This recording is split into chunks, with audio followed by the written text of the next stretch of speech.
we will discuss about red teams, blue teams. Very important topics for all the freshers who are thinking to join cybersecurity domain, who are thinking to begin their career in the cybersecurity industry. At the same time, a lot of people who wanted to shift their roles into these teams, into these domains, also think and because understand these terms. Because Akshay and myself, we have taken red team, blue team a lot of times in our all previous videos. So today we wanted to demystify what is a red team, what is a blue team, what is their role, how do they function, what are the things involved. And before I pass on the the mic to Akshay and let him speak, one thing I would really like to congratulate everybody who is watching these videos. Recently, in the last week only till now, a lot of people have got jobs because of these videos. So guys, these videos are really important. A lot of people are sharing these big news in this pandemic situation. A lot of people are getting jobs, so take these videos seriously. Try to understand these videos. If you have any doubt, feel free to share in the comment section. Now I would introduce Akshay Dikshit is here, who is founder of a company called Anzen Technologies. Akshay, welcome on board. Hi, Love. Thanks for having me. Pleasure as usual. Discussing on topics in cybersecurity.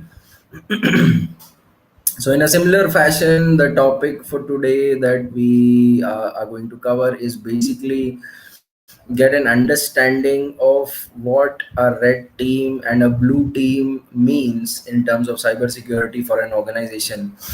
What comprises of a red team, what comprises of a blue team, how are red team and blue team operations carried out inside an organization. The whole aspect of it is what I wanted to discuss. uh, Couple of disclaimers, as always. You guys know that by now. That we are not going to go into the specific tools and techniques that are required to conduct blue team and red team operations, because that is something that is a much more detailed topic to cover. This is more going to be an introduction to what a red team and a blue team is, and what this means for an organization, what this means for you as a cybersecurity professional, and how should you look at this from an organizational cybersecurity standpoint. Right. So yeah, so in the similar process, so not going to touch base on the different specific tools, techniques and procedures. So don't expect that. Other than that, anything and everything we'll try to cover in this session itself. Any questions regarding this are always welcome, right? So let's begin with understanding. Before I touch base, or before we start on red team and blue team, we have to understand why the concept of a red team and blue team kind of got introduced in organizations. A lot of times, a lot of people who have been watching these videos have been following us for a while, still might not have an idea of what a red team and a blue team is, because red teaming and blue teaming operations, one, are not that common in all types of organizations. Second, red teaming and blue teaming operations do not involve each and every person inside a cybersecurity team, and a lot of time these are exclusive activities with a common set of people, and so a lot of people, even being part of a cybersecurity program inside an organization in some way or the other, do not have exposure or enough idea to understand what happens. So this is the precise reason why this was not this session has been created. So first, understand why the need for red team, blue team, how this started off. So consider like a basic organization, consider like an organization that has a security management program, that has a cyber security program in place, right? So typically what would encompass a cyber security program? This would include your policies, procedures, documentations. This would include your security controls that are in that you determine. This would include your risk management, risk assessment program. This would include your network security aspect of it, firewalls, IDS, IPS, all of those things. This would include your secure software development life cycle, talking about application security, secure coding, coding guidelines.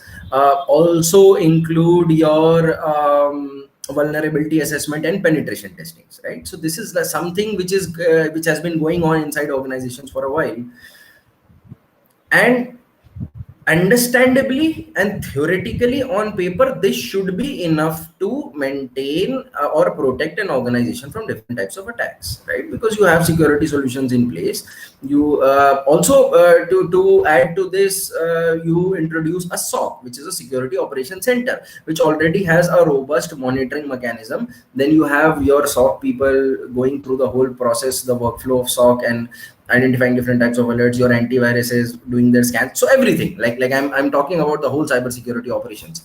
So ideally this should be enough, right? So why the need of red teaming versus blue team operations? Because the main point to understand over here is that as an organization, I am not always under an attack. What I am essentially doing by my cybersecurity program, or my information security program, is that I am ensuring that on an ongoing basis, cyber security and information security is maintained. However, should there be a case of an incident or an attack or a breach, how am I going to handle it?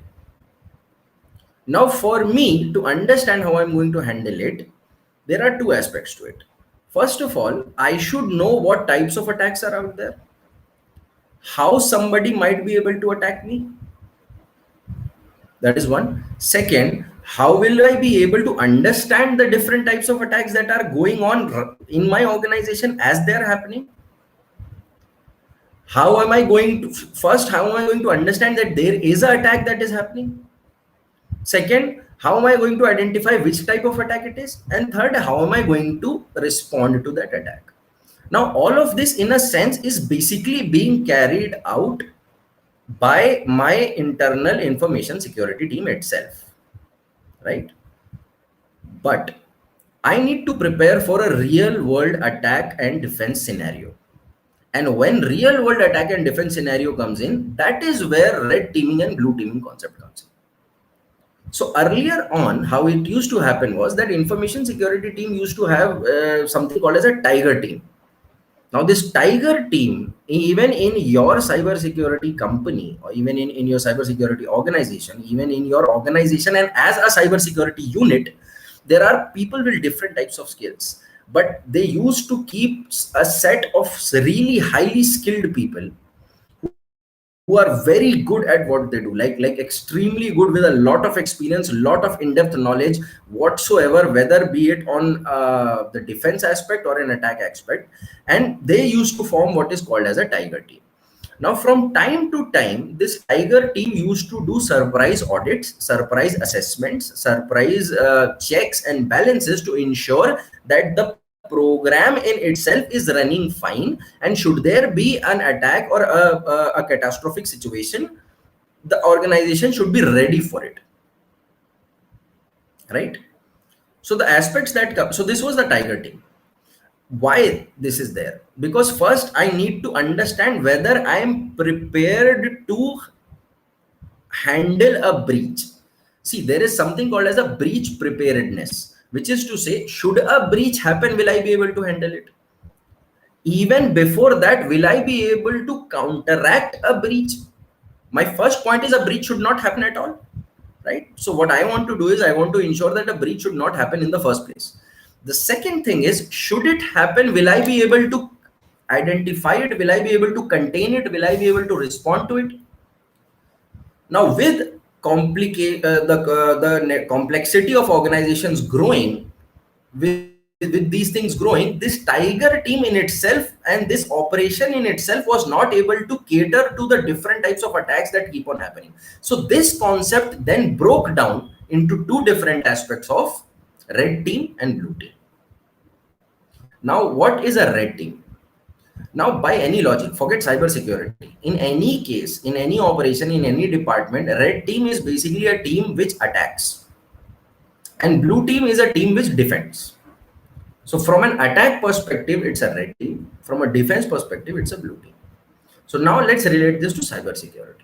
Now, when we're talking about cybersecurity, what we are saying is a red team is a group of highly qualified, technically skilled people who have the ability, the skill set, the knowledge, the tools and the resources to conduct a full-fledged attack against an organization, right?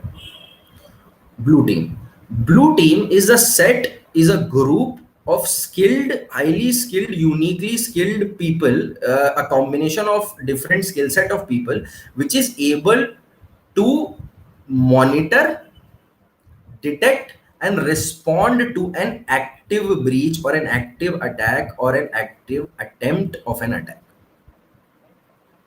This is the major difference between a red team and a blue team. Now I will break this down as to what different job roles fit into where and how these operations are carried out in this organization, because there are lots and lots of flavors in which red teaming and blue teaming operations work inside an organization. It has many different flavors and many different ways of doing it, right? So I'm going to try to break it down as much as I can. Akshay, before you do that, is Yeah. there something aspiring for becoming a red team expert or a blue team expert that the freshers who want to join this domain should look out for? Is there some visible characteristics of these teams?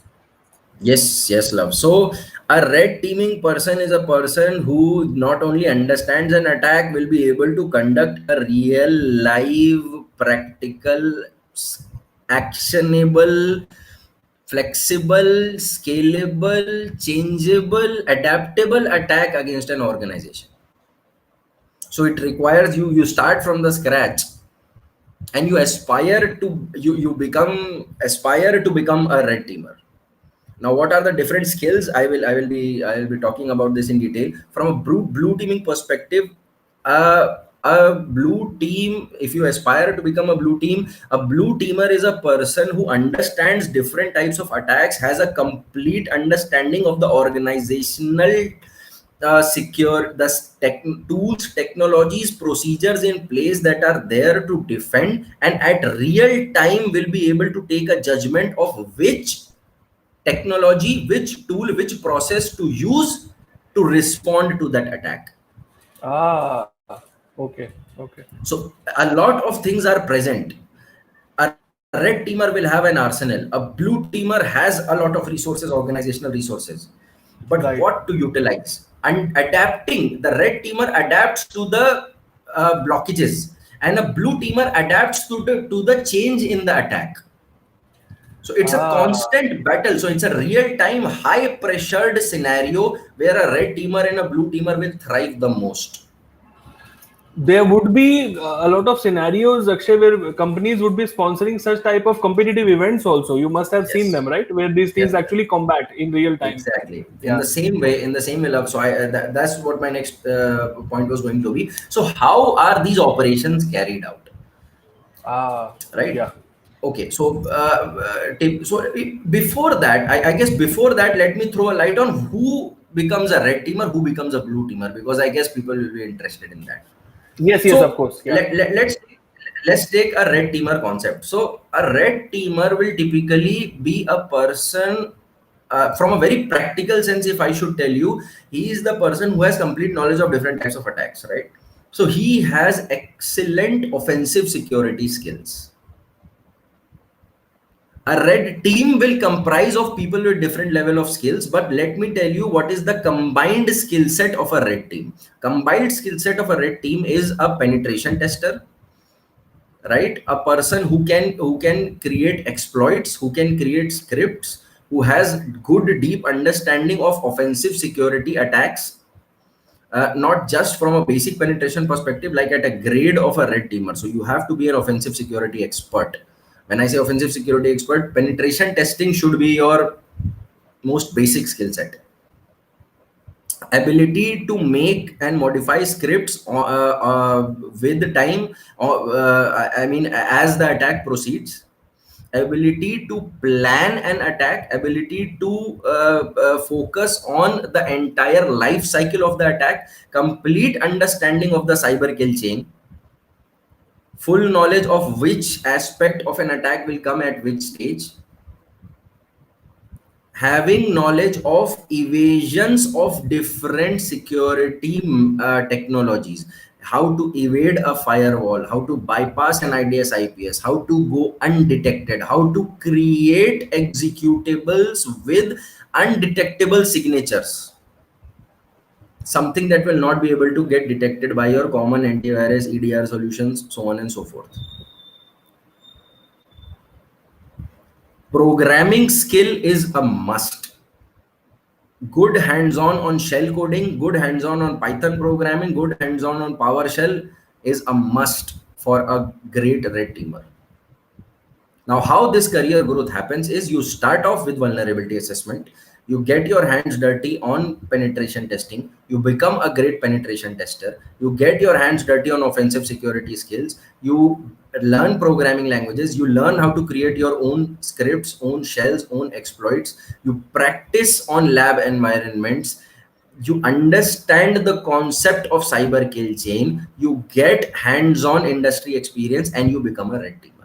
You start off with a small part of a team, you learn the different skill sets, then you grow inside the red team and you become part of the red team.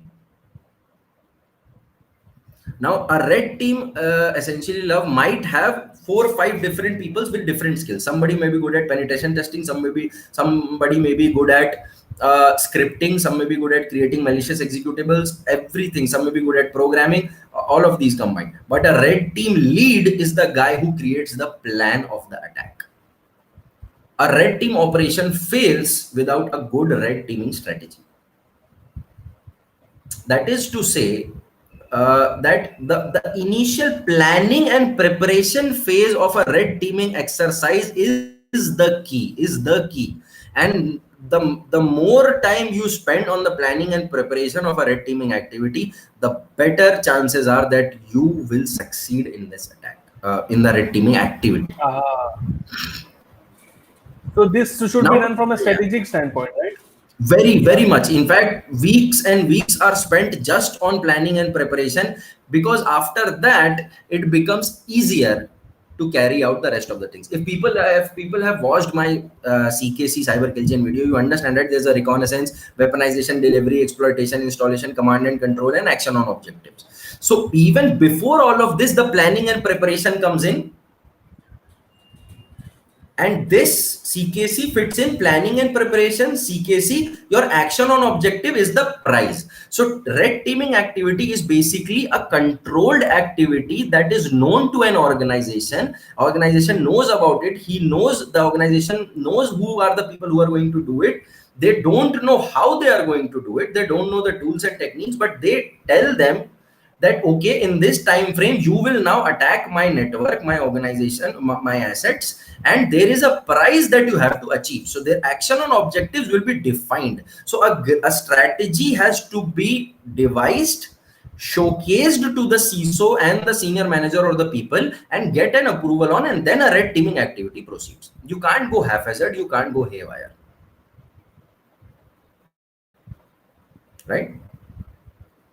So I define the Right. skill sets, I define the red team, and I define kind of the even the phase. So my next point was that what are the phases? So the phase so there are many ways of saying this, guys. You could break it down in any way you want. But if somebody were to ask me, I would say planning and preparation. Modify the CKC as per your red teaming exercise, and then the final goal and objective, which is action on objective. So the reconnaissance is then using the same tools, open source intelligence toolkits, to weaponization, creating the tool scripts, metasploit, making sure you have those executables, you have your attacks, all the tools in place. Delivery, you go ahead and deliver. Exploitation happens. Installation, CNC is now just like your red teaming CNC. Simulate a real world cyber security attack is the purpose of a red teaming operation. Organizations want to need to know, should somebody tomorrow decide to attack me, am I prepared for it, and how will he be able to do it? That is what a red teaming is expected to do, and that is why the amount of skill set and the expectation from a red team is really high. And that is why people with 8 to 10 years of experience typically only get placed in a red team. and that too specifically focused on their job area. So it's harder to get inside a red team because you have to prove your worth, because you have to be able to conduct that attack. If you're not able to follow through, you will not be welcomed as a red teamer, right? It's not something on the job that you can learn, it's something you have to be prepared for, because the delivery is very specific and the skill set is really high, and the time period is smaller, because an attacker might have the whole year to attack the plan, but a red teaming activity has to happen in a certain time frame. So ensuring that you can simulate an attack in the way that an attacker will do, and also be able to try to achieve the action on objective, or try to get to the prize or the flag in case of a CTF, is the key. So that is the importance of a red team. Yeah. So we spoke about the different people in the red team. Now parallelly, let me try to map something for a blue team. Now, what is the operation of a blue team? Now, the blue team is there for defense. Three important points for any blue team is to monitor, detect, and respond. That is the key. You should be able to monitor the different types of threats that are the attacks that are happening in real time. You should be able to detect which type of attack it is, and you should be able to respond to these attacks. Now, how typically, how which types of people will be part of the blue team? So your SOC operations team will be an important part of it, right? Your server monitoring team, your server team, your application team, all of these people will be a part of it. Your this thing antivirus, your endpoint security team will be a part of it. So their job is to ensure that, so there is an aspect of monitor. So any and every tool that is placed in the organization for the for monitoring purposes will be utilized at the time of a red versus blue operation to be able to detect different types of attacks. Second is detect. So monitoring is going on through your different monitoring channels, which is your your SOC is basically the monitoring center, which is like taking all the logs and in real time is updating you. You also have your health checks. Your network operation team also has tools, working in coordination with your NOC team, working in coordination with the different types of monitoring tools that are out there. Detection is your IDS IPS, or that correlation engine, or that rule base in your SIM that will trigger what is happening. Response is the key. Response is the key of blue teaming operations, because monitor and detect is over time gets stabilized, over time gets mature in organization, but immediately when an attack is happening, to be able to respond. So your incident responders, your threat hunters become key people in the response aspect. So threat hunter becomes a key part of the monitoring and detection, and the incident responder becomes a key part of your response process.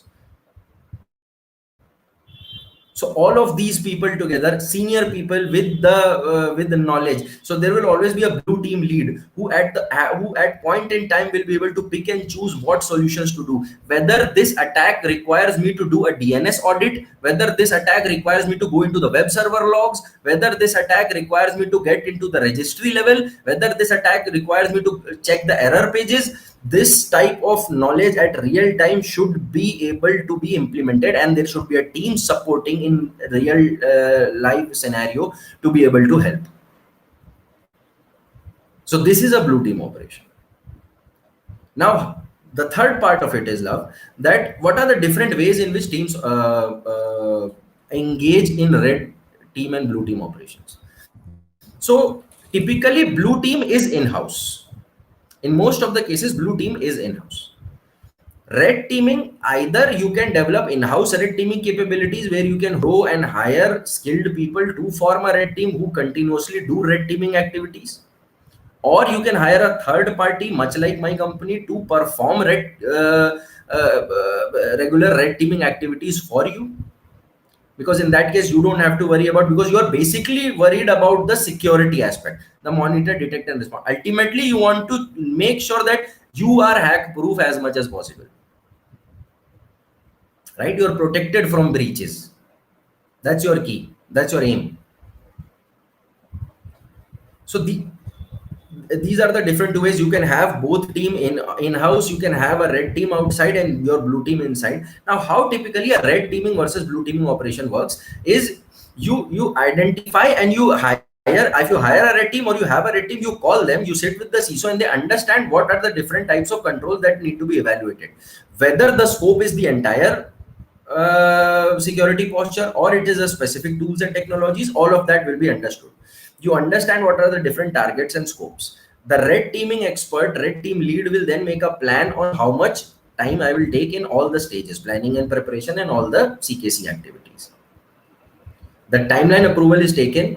By that time the blue team is engaged and blue team is told. So in a couple of engagements the blue team is not told about a red team operations, and the blue team has to respond without knowing. So they are given a sense that an actual attack is in progress.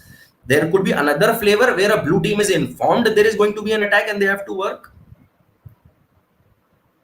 And in so yes, and even in that, some organizations with a good maturity will go ahead and say that, I am putting everything up for you and you can try to exploit anything and everything. Sometimes in a controlled red teaming activity some things are kept off the activity, so that couple of production servers, if you're able to do it, plant some malicious thing, do not completely exploit it, because the idea is not to exploit it, idea is to show that exploitation is possible. So exploitation is done but harm is not done.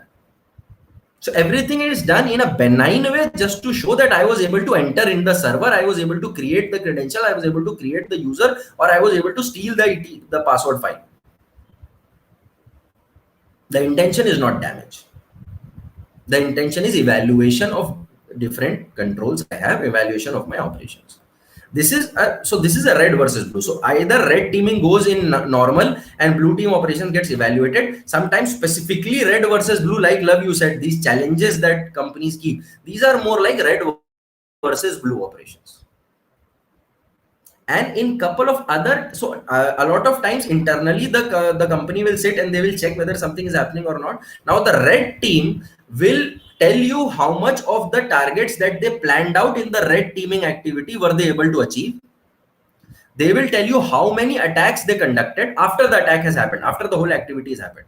They will tell you that we had planned out for 20 different types of attacks, 10 of these attacks were successful and we were able to get till this point. Now the blue team has to show how much they monitored, at what point they were able to detect it. They have to be able to create the timelines of when that attack happened, how were they able to, so when they were monitoring, how were they able to detect it and how did they respond for all the 20 attacks that happened. So it's not that you were able to prevent 10 attacks but you didn't have idea of 3 more attacks, you were only able to identify 17 attacks. Now so that comes as an output of red versus blue.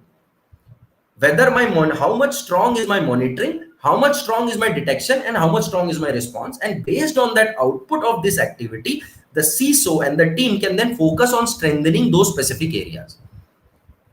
I may be able to know that, I monitored everything, I detected everything, but I could not respond to 3 attacks. So now I need to focus on the response. Or I could say that I monitored everything, I detected only 5 and I responded to all 5. So response is good, but detection is weak. So these are the focus areas, and this is how it brings out the value that it brings out is this. Great, Akshay. Great, Akshay. The only thing that I wanted to ask at this point was, from a startup point of view, Akshay, which operation do you think a startup should consider more easy to adopt, or which operation should they go for first, whether red team or blue team? Which team should they create first? So from a startup perspective, Love, I would say that red team versus blue team in its entire capacity is not very necessary to be incorporated immediately. Okay. As Okay. a startup, you should first focus on building a security operations, like the Yeah. basic controls and penetration testing and vulnerability assessment. External PT, external VA, these activities are good enough when you're starting. Hmm. This is Okay. more from a perspective when when your organization and your structure is so complex that you're a target, and you have a fear that should something like this happen, I need to be prepared. If I'm not prepared, I will suffer heavily. Right. Right. Absolutely. And Akshay, are these red teaming efforts, blue teaming efforts? Of course, I know that Anand has a lot of different programs, but are you informing your people who have enrolled in these programs about these things, or are they introduced in all the different programs that you have? So, How does it happen? Yeah. see, Love, see, you for like I said, for to become a red teamer, you need to have some core set of skills. So when you're Right. starting, you should aim at becoming a great penetration tester if you want to become a red teamer. So we have Ah. programs on penetration testing as well. Right. At an expert level, Love, at a professional and an expert level, I have certified red teaming professional and certified red teaming expert programs that specifically focus on red teaming and offensive security activities. But that program comes with a heavy set of prerequisites. You Yeah, need of to be a course. good I can penetration understand tester that. to have to Yeah, come into that, right? So that absolutely. cannot be Yeah, an yeah. intermediary thing.